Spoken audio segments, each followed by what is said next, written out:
Beverly, I'd like to talk about the beginnings of this bank way back in 1855. Is that all right with you? That's before my time, Beth, but I'd love to hear about it. Oh, all right. Well, it's before my time, too, whether people believe that or not. You know, when Tahlequah became the capital of the Cherokee Nation and began to be a town back in 1839, the National Council of the Cherokees designated 2 lots in the middle of this block here, in the 100 block of South Muskogee, as a 2 building sites for governors or chiefs' residence, like we would have a governor's residence for the state. And it was that mansion or home for the chief was never built, and ultimately Chief John Ross had a store there. And then in 1855, the Staplers, John W. Stapler and his sons, James S. Stapler and John B. Stapler, bought the Ross store and had a store there. And it was in that store that the bank began.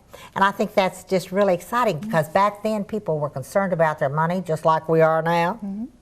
And they would bring money into the Staplers, and the Staplers would keep it in their safe and give the people a receipt, and they could even write checks on the money that was there. And so that was the actual beginning of the banking system in Tahlequah. Wow, that's incredible. Isn't it incredible? And now it's so computerized and technically so everything. And banks have moved back into grocery stores and shopping centers again. So we've almost come full circle. I had not thought of that, but that's true. Can do everything in one place. That's right. And that's a good circle to come to, I believe. Well, anyway, in 1891, it was incorporated then. The Staplers still had it, and it was incorporated in their store in the middle of this 100 block on South Muskogee as Bank of Tahlequah. And there were $20,000 in assets. How does that compare to today? Oh my! And that's my first knowledge of there being a name of our bank prior to First National Bank. I had always thought that was the original name. So I've learned something today. Wow. Well, and then in 1900, it was incorporated as First National Bank, and I have read 2 different figures, $40,000 in assets or $50,000 in assets. And from the beginning, as in 1891, James S. Stapler, one of the sons, was the president from the beginning in 1891 and then again in 1900. And his father, John W. Stapler, was the brother of Chief John Ross's second wife. Wow. So families do go into banking business, which is... And survive. I haven't gone, heavens knows. And then in 1911, the bank was moved to this spot. And it is my understanding that when it was in the middle of that block, there was a fire while it was still the Staplers building. And they rebuilt. But then in 1911, they moved to this corner spot on the corner of Delaware and Muskogee Avenue. And it looked much different to the site today, I'm sure. In fact, there is an early picture that we'll probably show on this segment of wow, that's fascinating. Of historic Tahlequah. And I thought it was interesting too because when you look at old books, there weren't telephone books, but there were registers of people in the town. There would be names of people, and it would say in the second floor, so and so have offices. And in 1911, I checked that out, and on the second floor of the new building when they moved in 1911, Houston B. Teehee had an office, and he was an attorney, and he became registrar of the United States Treasury later under President Woodrow Wilson.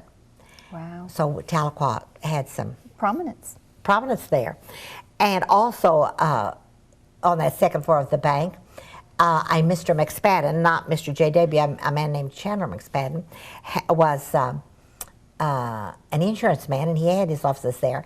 And Dr. F.B. Reed was a dentist, and he had his dental office there.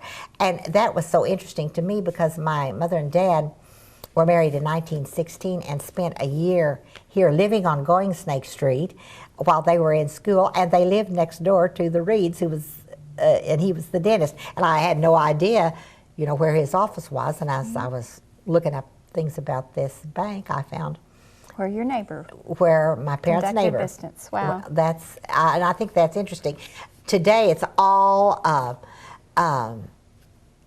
offices are all yours. They're not. You don't rent out offices. In fact, I don't think many of the buildings downtown have rentals in a second story at all. They all are completely Not very many.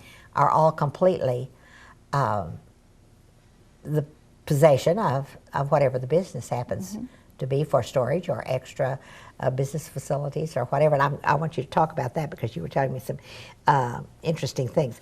And I do have a picture that we'll show at some point of the interior of the bank in 1912. And that was so interesting to see as I look at the bank today and to see how, and I think you will too because you're young and I think you'll like to see that old-fashioned picture.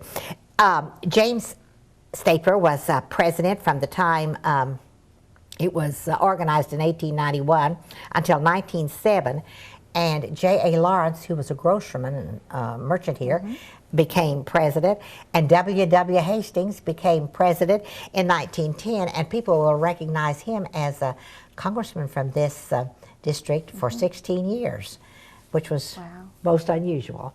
And of course, D.O. Scott, we're going to talk about Mr. Scott, became president in 1915. And we're going to have to take a break, but don't go away, audience. We'll be right back.